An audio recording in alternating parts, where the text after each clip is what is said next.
Okay, during his time at Watford, Javi Gracia reportedly brought in compulsory yoga sessions, sounds marvellous, a fine of up to £100 a minute for everyone that's late for training, you'd be in trouble, and 3 meetings a week to analyse the next opponent. Is any of that true? As he heads into his new job at Leeds, why didn't we ask one of his former players, probably one of his favourites as well? Former Watford goalkeeper Ben Foster is on the line. Good morning, Ben. Good morning, Ben. How are you this morning? Good morning, everybody. Laura, yeah, bang on. That's exactly what I think. That's about normal, though. I don't think there's anything like too overboard with any of that sort of stuff. But no, it is. It's definitely all true. Which was he? I mean, it did say that you might have been one of his favourites. Were you? I don't know. You'd have to ask him. Were you late? No, never late. God, no. I was one of the first ones in, but he was a top man. He really was. I think first and foremost, the most important thing for me is what somebody's like, just sort of on a sort of human level, really. Yeah. And I found him really good, really respectful. Even after he left, he would still sort of text me and say sort of like if he saw that we had a good result at the weekend or whatever it would be, fantastic result, great clean sheet, all that kind of stuff. Say hello to the lads. No, he was absolutely top. I really enjoyed working for him. Ben, I've been reading a little bit on what's been said about him as a coach. You know, his teams, particularly Watford and he did it when he went to Valencia, really well organised, very difficult to break down. You know, they play very much. The teams very much play for each other. Is that the case? And is that just what will be required at least to stay up? Yeah, I think. For what Leeds need, you know, Leeds have probably sort of famed themselves, especially when they've had Bielsa, as they just like to sort of outscore you, really. A bit like Brazil back in the old school days, where if you score 4, we'll try and score 5. And he's not really like that, Javi Gracia.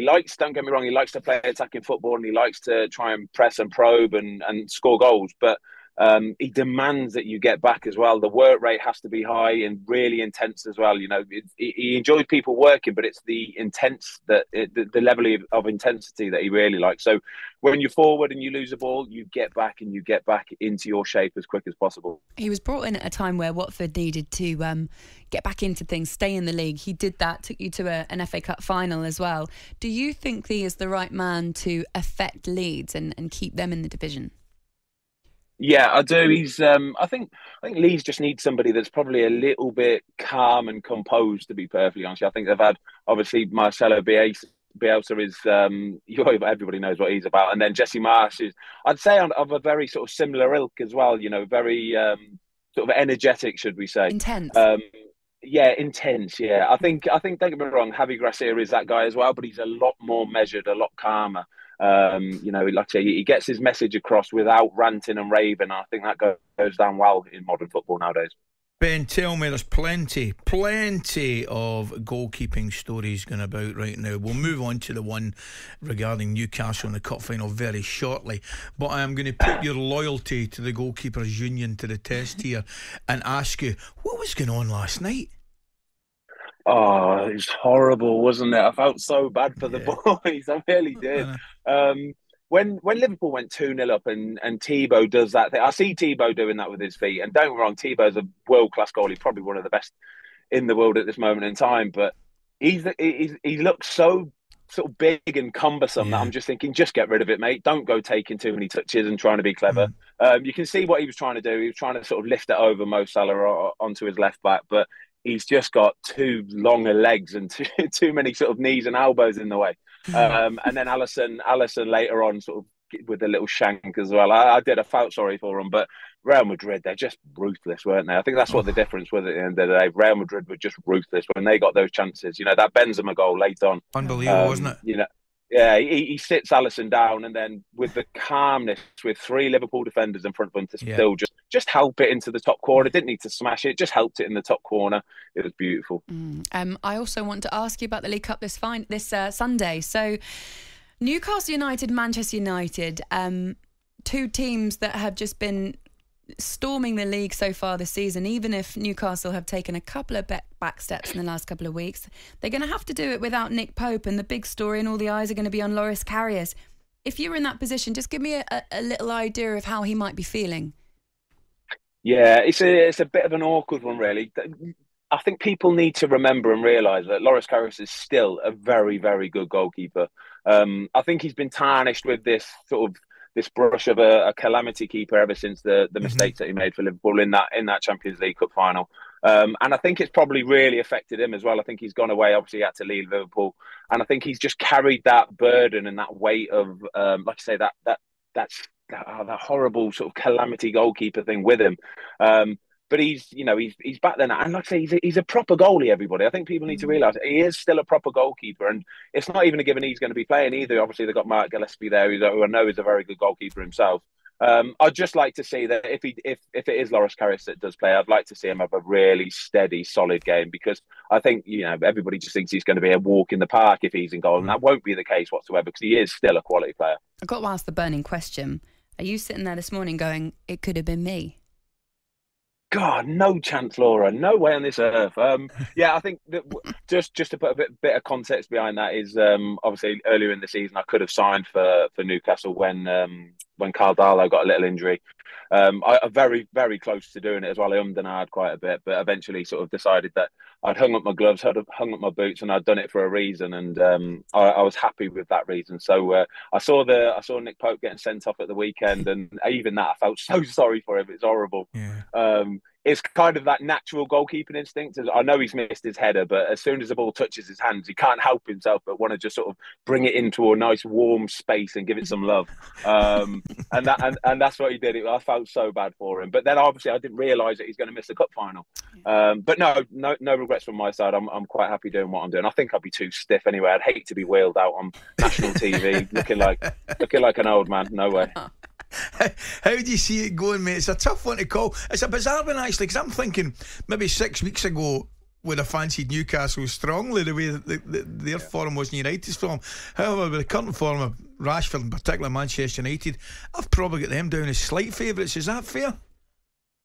Yeah, I think if Nick Pope was in goal, it would have been a tougher game. But now they've got Karis, it'll be a walk in the park. I'm joking. I'm obviously joking.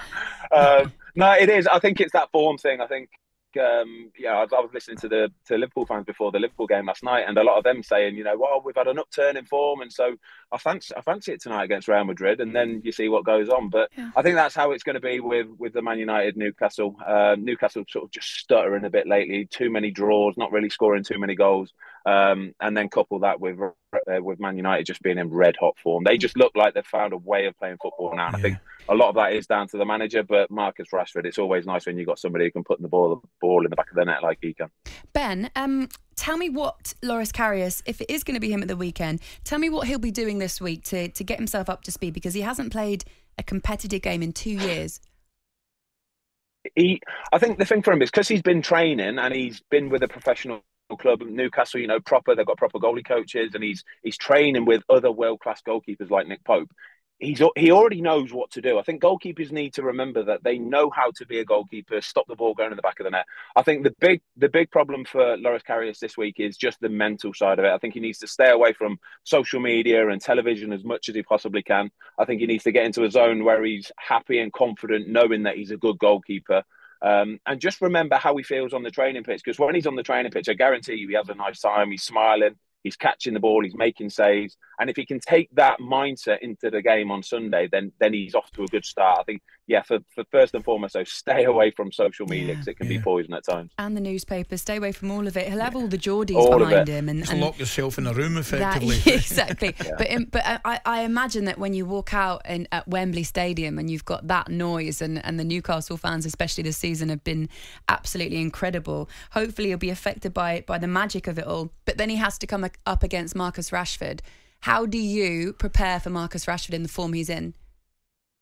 Yeah, there's not a lot you can do sometimes. There's a lot of the goals that he's been scoring lately where they're just pure instinctive goals, where I'm sure Ali will know this feeling that when you're red hot and you're good to go and everything just falls into place, then when you are sort of 12, 13, 14 yards out on the angle, you can be in front of goal or whatever it is, there's no thought of placing it here, there, or wherever it is, just boot through it, and it's going to find the corner. And that's kind of what Marcus Rashford has been doing these last sort of 6-8 weeks, really. Yeah. And like I say, it's hard as a goalkeeper. You can't save everything. You can put yourself in sort of as optimal a position as you possibly can to try and make the save. But if players like him hit corners, they're goals. It's as simple as that. So I don't care if it's Loris Karius or Nick Pope. If he puts it in the corner, it's a goal, as simple as that. One name from you, Newcastle United or your former team Manchester United? Who's going to win? Oh, I think it's going to be Man United. I do. I think it's going to be Man United. I think they just, I think they look like a completely different team. If you'd have asked me this 12 months ago, I'd say Man United are miles off and it's going to take them years to get back to their glory days. But just getting a new manager and getting a world-class manager in like Ten Hag, I think has completely turned that club on its head and they look like they're a proper team again. It's just been brilliant speaking to you, Ben. Smash Thanks it, for Ben. the time. Lovely to speak to you. talkSPORT Breakfast with Laura Woods. Monday to Wednesday morning 6 till 10. On AM, on DAB, via the talkSPORT app and on your smart speaker. talkSPORT.